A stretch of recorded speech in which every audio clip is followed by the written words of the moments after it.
اعوذ باللہ من الشیطان الرجیم بسم اللہ الرحمن الرحیم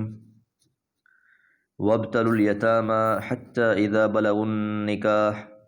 فإن آنستم منهم رشدا فادفعوا إليهم أموالهم ولا تأكلوها إسرافا وبدارا أن يكبروا ومن كان غنيا فليستعفف ومن كان فقيرا فليأكل بالمعروف فإذا دفعتم إليهم أموالهم فأشهدوا عليهم وكفى بالله حسيبا۔ سورۃ النساء آیت نمبر 6۔ یتیمی اور یتیموں کے متعلق احکامات بیان ہو رہے ہیں۔ وابتلوا الیتامى، اور یتیموں کو آزماؤ، حتیٰ یہاں تک کہ اذا بلغوا النکاح، وہ پہنچ جائیں سن بلوغت کو۔ بلوغت سے مراد مرد کی علامت احتلام اور عورت کے لیے علامت حیض ہے۔ حضرت علی رضی اللہ تعالیٰ عنہ سے مروی ہے کہ میں نے رسول اللہ صلی اللہ علیہ وسلم سے یہ سن کر یاد رکھا کہ احتلام کے بعد یتیمی نہیں۔ اسی طرح جنگ میں شرکت کے لیے رسول اللہ صلی اللہ علیہ وسلم نے حضرت ابن عمر رضی اللہ تعالیٰ عنہ کو، جو 14 سال کی عمر میں احد میں شرکت کی اجازت چاہ رہے تھے، تو ان کو اجازت نہیں دی گئی۔ خندق میں جب جائزہ لیا گیا تو وہ 15 سال کے تھے، آپ نے اجازت دے دی۔ نافع نے عمر بن عبدالعزیز رحمہ اللہ کو یہ حدیث پہنچائی تو انہوں نے کہا بچے اور بڑے کا یہی فرق ہے، مگر ظاہر ہے کہ یہ فرق بچے اور بڑے کا ہے۔ جسے جنگ میں شرکت کی اجازت ہے، محض بلوغت کی علامت کے لیے احتلام اور حیض کا پایا جانا یا زیر ناف بال کا اگنا یہ علامت ہے۔ تو اس لیے جب بچے بڑے ہو جائیں، فَإِنْ آنَسْتُمْ،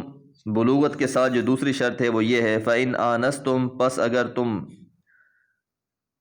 محسوس کرو منہم رشدا، ان میں سمجھداری،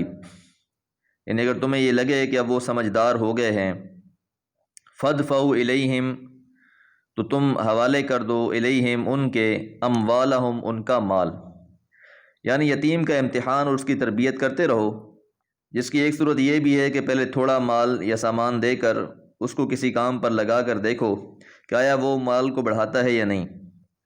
پھر جب وہ بالغ ہو جائیں تو ان میں رشد ہو تو بلا توقف مال ان کے حوالے کر دیں، یعنی سمجھداری، رشد مراد سمجھداری ہے کہ اگر آپ دیکھتے ہیں کہ بچہ بالغ بھی ہو گیا اور پھر سمجھدار بھی ہے تو پھر بلا توقف جو اس کا مال ہے اس کے حوالے کر دیا جائے۔ لیکن اگر ابھی اس میں یہ صلاحیت نہیں ہے، ابھی وہ اپنے نفع نقصان کو صحیح طریقے سے نہیں سمجھ پا رہا، تو پھر کچھ اور عرصہ رکھا جائے، اس کی تربیت بھی کی جائے اور اس لحاظ سے پھر اس کا امتحان بھی لیتے رہنا چاہیے۔ رشد سے مراد عقلی اور دینی صلاحیت ہے، پس بالغ ہونے کے علاوہ مال کی سپرد داری کے لیے رشد بھی شرط ہے۔ اگر کسی شخص میں رشد نہیں تو وہ خواہ بوڑھا ہی کیوں نہ ہو جائے، متولی یا وصی کو چاہیے کہ وہ مال اس کے حوالے نہ کرے۔ امام قرطبی رحمہ اللہ اور امام ابن کثیر دونوں کی یہ رائے ہے۔ وَلَا تَأْكُلُوهَا، اور تم نہ کھاؤ اس کو یعنی مال کو، اسرافاً و بدارا،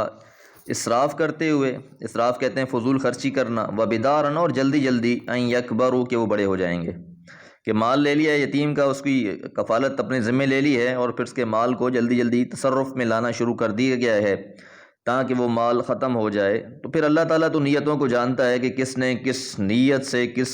کسی یتیم کی کفالت لی ہے اور کیوں لی ہے، کیا ارادے ہیں اس کے، اللہ تعالیٰ بہت ہی باریک بین ہے۔ ومن کان غنیا، اور جو ہو غنی مالدار، فلیستعفف، پس چاہیے کہ وہ بہت بچے۔ اب اصل میں حکم یہ ہوتا ہے کہ جب وہ بچہ مالدار ہے تو اس کی چاہے وہ فیکٹری ہے، چاہے وہ کارخانہ ہے، چاہے اس کی زمینیں ہیں، چاہے اس کا اور کوئی تجارتی سورس تھا اس کے والد کا، وہ فوت ہو گیا ہے،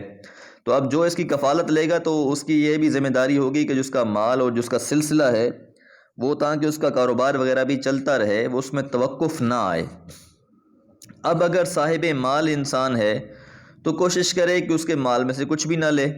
ہاں اجرت اور مزدوری اس میں سے رکھ سکتا ہے، یعنی پہچانا طریقہ یہی ہے کہ اس کے اموال کی نگرانی کی اجرت جو معروف ہے لے لے۔ دوسرا یہ ہے کہ زیادہ سے زیادہ اتنا لے جو اس کی ضرورت پوری کر سکے، لیکن جب مالدار شخص ہے تو وہ اس سے جتنی بچنے کی کوشش کرے گا اس کے لیے بہتر ہوگا۔ ومن کان فقیرا، ہاں البتہ جو ہوگا فقیر، ومن، اور جو کان فقیرن، ہو فقیر، غریب ہو، غربت اس پر سایہ فگن ہو، فلیأکل، پھر سے چاہیے کہ وہ کھا لے یعنی لے لے، بالمعروف، معروف کے مطابق، دستور کے مطابق، اپنی ضرورت کے مطابق۔ فَإِذَا دَفَعْتُمْ، پھر تیسری شرط کیا ہے؟ فَإِذَا دَفَعْتُمْ، کہ جب تم مال حوالے کرو، الیہم، ان یتیموں کے،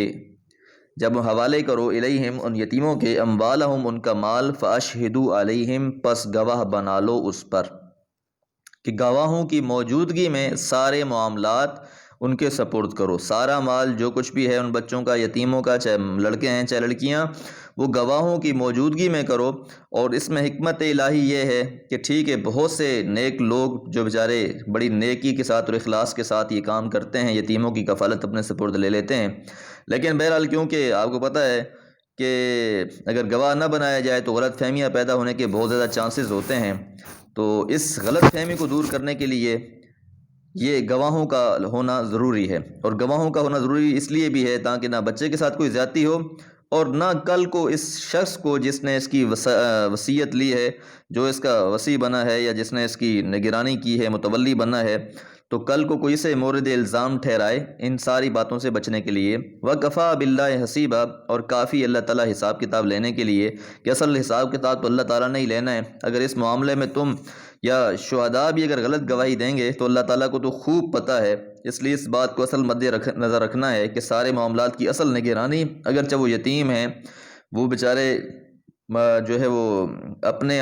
اس کو معاملات کو زیادہ نہیں سمجھتے تھے بچپن میں، لیکن اللہ تعالیٰ کو تو ایک ایک بات کا پتہ ہے کہ ان کا کتنا مال تھا کتنا مال نہیں ہے، لہٰذا ان کے مال کو کھانے سے پرہیز کیا جائے۔ اللہ تعالیٰ سے دعا ہے کہ اللہ تعالیٰ